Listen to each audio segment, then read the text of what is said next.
اپنے خادموں کے ساتھ اچھا سلوک کرنے کی توفیق عطا فرمائے، آمین۔ آپ حضرات سے گزارش ہے کہ اپنی خاص دعاؤں میں ادارہ دینیات، اس کے ذمہ داران اور اس میں کام کرنے والوں کو بھی یاد رکھیں۔ اللہ تعالی ہم سب کو دینی خدمات کے لیے قبول فرمائے اور دنیا و آخرت دونوں جہاں میں بہتر بدلہ عطا فرمائے، آمین۔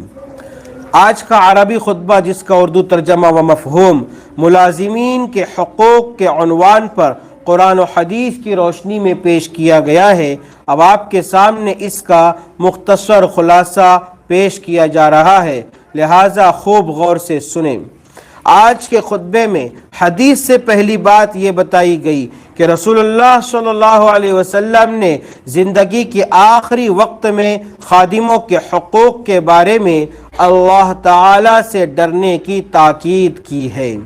قرآن کریم سے دوسرا حکم غلام اور باندیوں کے ساتھ اچھا سلوک کرنے کا دیا گیا ہے، جن میں خادم اور ملازم بھی داخل ہیں۔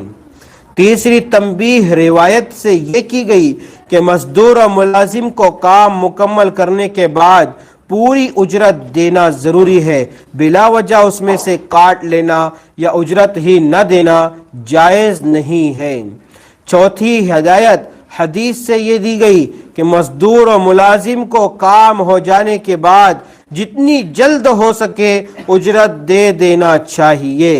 پانچویں نصیحت حدیث کی روشنی میں یہ کی گئی کہ رسول اللہ صلی اللہ علیہ وسلم نے خادموں کے ساتھ اچھا سلوک کرنے کا صرف حکم ہی نہیں دیا ہے، بلکہ عملی طور پر اسے کر کے بھی دکھایا ہے۔